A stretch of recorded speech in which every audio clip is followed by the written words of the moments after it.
It's like all fucking afternoon. Fixing the damn float on the air conditioner. I fixed it the other day, but I didn't tighten it up on the extension high enough, so it was getting stuck on the inside of the tank of the cooler. So the water was running out, and I went in there, and the pump was just barely pumping anything because it was running out of water. Because the float had got stuck to the side of the cooler. So I had to tighten it up and then bend it to where it wouldn't leak off the side of the roof, which it's been doing all fucking summer at one time or another, because that little valve thing it's a pain in the ass and it's hard to work with. And so I finally, after going back up and down that ladder and pulling off those things and bitching and cussing and adjusting, finally got it to where it shuts off. It has enough water in the tank not to burn out the pump, and fills up the pads. I started like 4 hours ago. It's just fucking annoying. Nosferatu. Okay, I get mad. Okay, we're going in the barn. Okay, here it is. Air conditioner's on. Oh, it's nice and cool right here. Yeah, this is cool. Here's the dance floor. I put the 2-point line at 17 feet, and it ain't happening. No, it's not a good idea.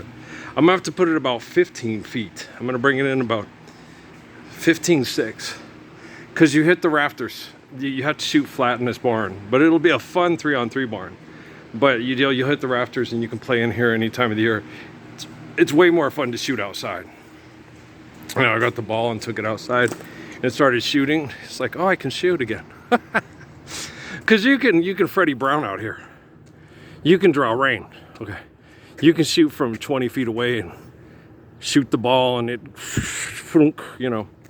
And shooting in here is hard because it's got rafters in it. It's a barn. It's only about 13 feet high. 13 and a half feet high, right? Yeah, shooting at 9'6" is hard. If you put it to 9, it might be tolerable. But it's hard. You can shoot mid-range and put nice little things on it. Yeah, I remember my shot, old Wayne Kendall. I had a George Gervin shot. I still do. I shoot with my elbow out here, okay? On my drumpers, anywhere, okay? My free throws, I can shoot Dolph Shays, okay? The way he wanted me to shoot, he tried to fix my shot. I was 18. I always used to tell him, you ever gone for 30 and a quarter? It used to make me mad. I'm like, Coach, if it ain't broke, don't fix it. When I cut across the lane with my left hand from the right side and come across and scissor like Larry Nance, and I get the ball, it's with one hand, because when they used to do my nutsack thing, it's with one hand. I have it lined up perfectly, but I'm sideways.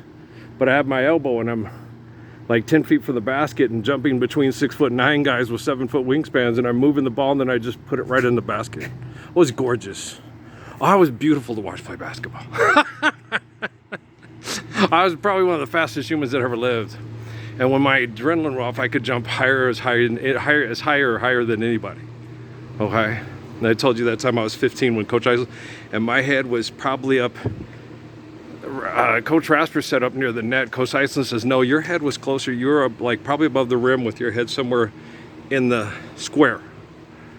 And that's why he chased me and tried to get me to run out for track for high jumping. I was lousy at it. I had terrible timing. I think it was Jesus. I used to ask him all the time, why can't I do this? Sometimes I can do stuff and it's like amazing. And then when I try to do it, when I want to do it, I can't do it. And then I remember practicing at the park, when I had to dunk. I was 5'11", and my best dunk was take it down the right baseline, and I have small hands. I had to tomahawk it and cup it, And there's not a lot of 5'11" guys who could come down the baseline with your right hand from the left side of the basket and tomahawk it and cup it. There's just not 6'11" guys, yeah. 5'11" guys, there's not a lot of 5'11" guys with small hands like that. There's Daryl Griffith, he wasn't 5'11", he was 6'3". But there's a lot of 5'11" guys that can do that. So it's maybe guys like Isaiah Thomas, or no, what was that guy's name? Nate Robinson. Robert Pack, was he 6'1"? Yeah, there's guys like that. There's a few guys that were that good, that talented, that explosive. But, you know, I was definitely a rare athlete. I didn't know. I was real hard on myself, you know. So I wanted to do things like Dr. J and like this and that, but it's like, yeah, you always have to remind yourself early, you're 5'11" and you've got average hands at best. You know, my hands aren't real big. Let's see, look at that. I don't have real big hands. Okay. Average size, average shoe size, everything's average. Right now, no. Okay, if you could see my genitalia because of my chemical poisoning from Northrop Grumman and Halliburton and NASA that keep all the rich people rich, my genitalia, because of my heart rate, because of my heart rate having to slow down to survive the chemical poisoning, so I can finally detox and not have it re-agitated by people spraying Roundup because of business connections with Halliburton stuff that make you do business a certain way in this death pool. You know, I'll survive. My body has to. I have to very carefully walk a tightrope of surviving. You know, I have help.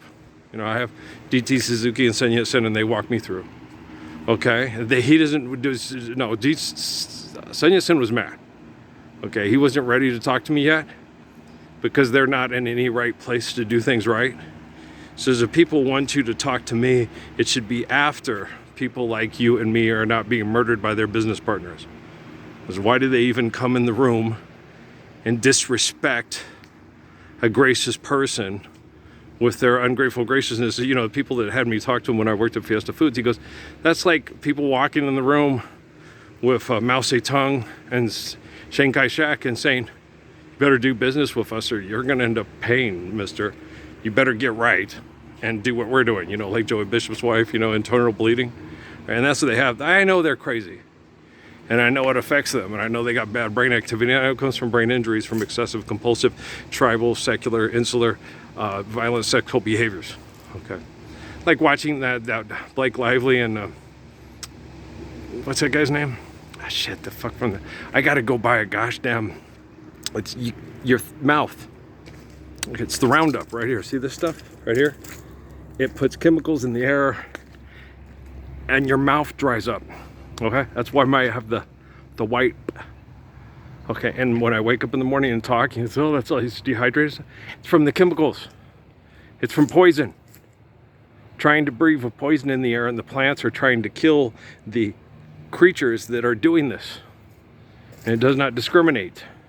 No matter how much I water the flowers and take care of the flowers and try to take care of the birds, some of the birds are dying because of it. And then I have to go through and I had the damn mower, but it stopped working, so I couldn't cut it before they sprayed it. Now I got to go get a weed eater and 100 cord and take the 50 and 25 foot cords and cut all this crap back as far as I can away from the house. I've said 100 times since I've lived here for 10 years, please don't spray it around the house. I'll cut everything down. But you just, I'm getting the technology to kill people, you know, swiftly.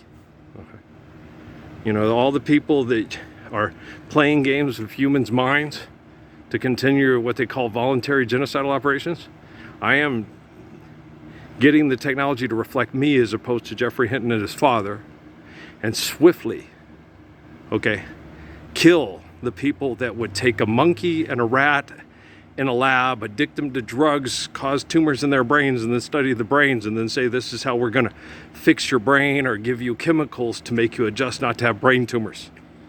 Okay? I have a real hard job to do. Okay? You know how demoralizing it is and how depressing it is to see one of the healthiest bodies in the history of the world look like a 90-year-old man's genitalia because the fat cells won't shut down and are hard to get to stop reproducing to shut you down from cancer because of all the chemical poisoning in you. And you're not going to go to the hospital because in 2017 and 18 when I challenged the military and went to the hospital, okay, I went honestly and pragmatically and talked to them like intelligent human beings. They saw me as a paranoid schizophrenic. They had people come and question me. They tested me. I thought they were going to come back and say, you have cancer and diabetes. No, I didn't have the medical benefits to have cancer and diabetes. I had drugs and alcohol in my system. Either they said I did or I did. I don't know. But I know how the medical system works. And I know how to put people like them out of business. And it has to be taking their own technology and turning it into someone as kind and eternally intelligent and perfect as myself, as Jonah, or Elijah, and Hood, and nothing like the people who use linguistics to have access to your domicile and manipulate you with technology and money. Okay, I know exactly what I'm doing, not because I'm sinister, but because I have people helping me through this hell that are not sinister. So, Earl, we don't know exactly what's going on, but we can help you understand the disgustingness of the people you're dealing with, so you can help the technology change. It's very hard. It's like grabbing Stephen Hawking and Jeffrey Hinton and getting them to be as beautiful and as intelligent as of a person as me and Muhammad, Haile Selassie, or Jesus, or Hood.